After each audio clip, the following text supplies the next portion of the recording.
All right, today we have the Boss Riot R3400 4-channel MOSFET power amplifier, 1200 watts. I'll go ahead and tell you right now that's a max rating.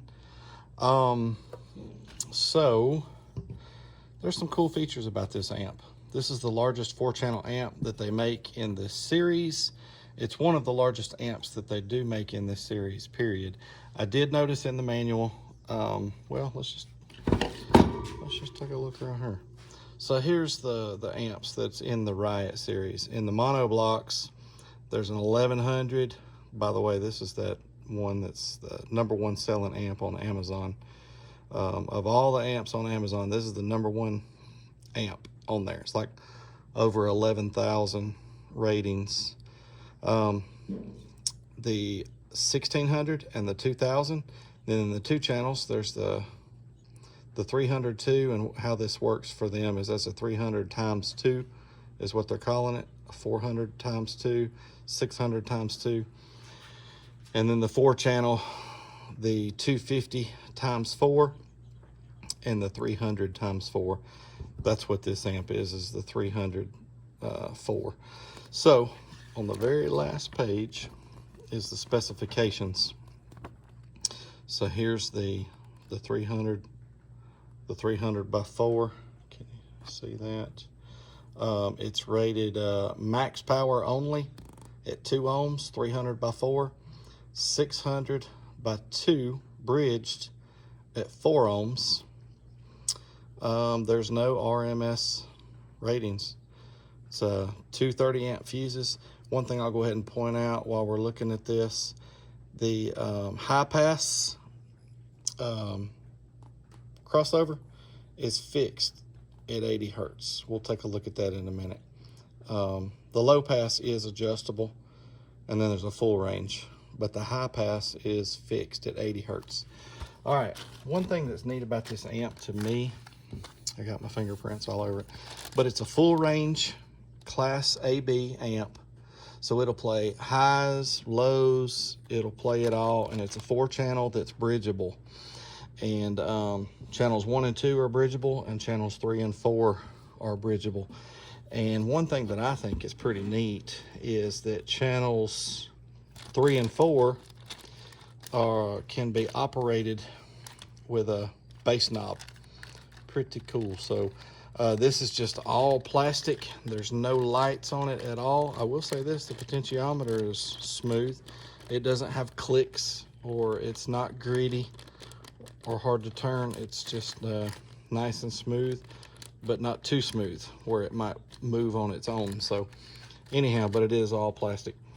So if somebody wanted to run a couple of door speakers off of the front 2 channels and then run subwoofers or a single sub off of the rear and be able to control the sub only with a bass knob, that's pretty cool. A lot of times you have to have 2 different amps to be able to do that, but this amp here can do it all in a sense. It's nowhere near 1200 watts. I've already got 2 other videos uploaded. One where I'm doing the front 2 channels that are bridged, and then another video where I'm doing the rear 2 channels that are bridged. And in those videos, I did the front 2 channels bridged at 4 ohms. That's the lowest it's rated to go, because bridged at 4 ohms is the same as 2 ohms a piece. But I did that test at 1 kilohertz, so basically high frequencies. That's kind of the standard for testing an amp that does highs is 1 kilohertz. And then I did channels 3 and 4 bridged at 4 ohms. Same thing, it's rated to go to 4 ohms bridged or 2 ohms stereo for those. I did the 2 rears bridged at 4 ohms and at 40 hertz. That's kind of the standard for testing a subwoofer amp, is to test it at 40 hertz, which is a lower frequency.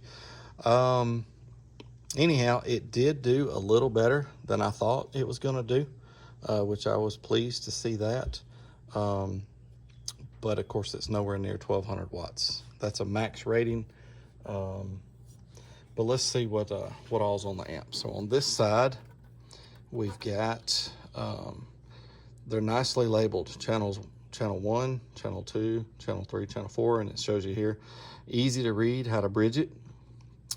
You know, the positive from channel 1 and the negative from channel 2. You can just come off of that with a 1 positive and 1 negative, and it gives you double the power. What it does is it adds the power together. And then the same thing for channel 3 and 4. The positive over here and the negative over here. 2 30 amp fuses. There's the ground, the remote, and the positive, all angled screw downs, and that's all you've got on this side. I will say this: when you turn this amp on, you can see it in one of those other videos. This boss lights up, and it looks kind of cool. It's lit up nicely. I like the look of it, the color and the brushed finish. Like I said, I've got some fingerprints on it, but I like the color and the finish on it. All right, on this side, we've got more going on for sure. So these are separated, the controls, if you notice here, channel 1 and 2 controls, up here, channel 3 and 4 controls. So channel 1 and 2, here's that switch. You can go from high pass, which is a fixed 80 hertz. So out of those channels, it'll play 80 hertz and up. It won't play those low frequencies. Or you can put it on full range. It'll play everything, highs, lows, it'll play it all. Or you can put it over here on low pass, and then you have a dial where you can dial in what frequency that you want that to play. And of course, if you set that, a lot of people would set their sub amp at 80 hertz, or 100, or some 60 for some guys. But whatever you set this at, then those channels will play that frequency and down and lower. So meaning it'll knock out the high frequencies. Level input is just your gain. So it does have separate gains for channels 1 and 2 than it does for channels 3 and 4. Here's all the RCAs. It's got the the high level inputs, and they're separated. The amp does come with the wires to do that. If you don't have RCA inputs, you can just come right off of your speakers, speaker wires out of your head unit, and your amp will get signaled that way instead of RCAs. So again, over here, channels 3 and 4, you got the gain. This one does give you a bass boost from 0 to 18 dB. If you want to use a bass boost, we typically leave those turned all the way off.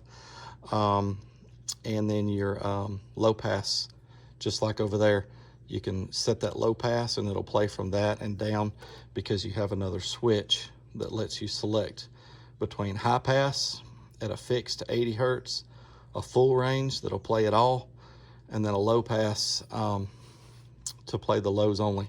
It's got a power and protect, no clip light on this one, but it does have a power and protect. So I don't know, not too bad. It's a lot of features all in one amp, which I think is kind of cool. It's definitely a cheaper amp, a budget amp, but if you want an amp that'll just do it all and you don't need a whole lot of power, this might be the amp for you. I don't know, but just keep in mind, it's nowhere near 1200 watts. I wish they would quit doing that and give RMS ratings only.